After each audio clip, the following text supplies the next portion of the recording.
Avec cette cinquième vidéo, attardons-nous un peu sur l'horizon des événements. Tout d'abord, un petit erratum.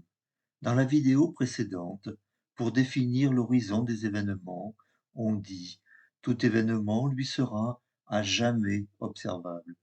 Bien évidemment, la phrase correcte est tout événement lui sera à jamais inobservable. Ainsi, nous avons vu que si un objet se trouve à une distance supérieure à notre horizon des événements, sa lumière ne nous parviendra jamais. Mais cet objet restera observable par sa lumière émise dans le passé. Cette lumière nous parviendra dans un avenir plus ou moins lointain. Alors la question est, continuerons-nous à recevoir indéfiniment la lumière provenant de cet objet? Nous allons voir que la réponse est oui, au sens où des photons continueront toujours à nous parvenir.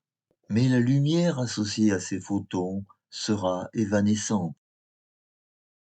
Pour illustrer ce résultat, reprenons l'exemple de l'étoile Hirondelle de la vidéo Comprendre l'univers en expansion, partie 1. Commençons par tracer le cône du passé pour une observation à t infini. Et rappelons que ce cône détermine l'horizon des événements en fonction de l'âge de l'univers. Par exemple, lors de l'apparition du Soleil il y a 4,57 milliards d'années, l'horizon des événements était de 14,5 milliards d'années-lumière, alors qu'il est aujourd'hui de 15,46. Et qu'il sera de 16,04 milliards d'années-lumière dans 12 milliards d'années.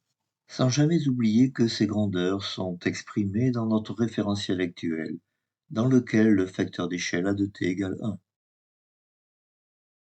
Nous n'allons pas refaire toutes les simulations de l'observation de l'étoile Hirondelle de la partie 1. Ce qui nous intéresse ici, ce sont les trajets des photons en fonction de leur date d'émission.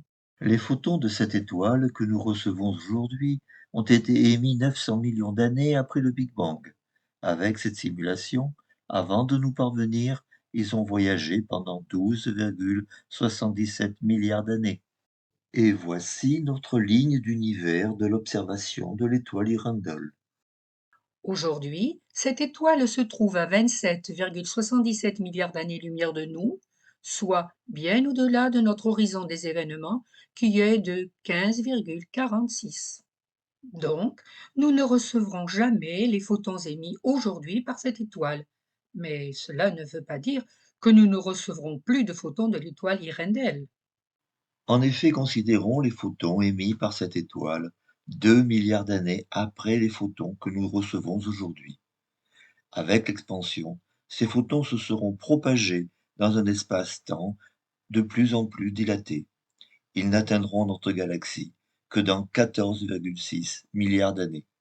Mais quels sont les derniers photons que l'on pourrait espérer recevoir? Ce sont les photons émis juste avant l'intersection de notre ligne d'univers avec le cône du passé à t infini.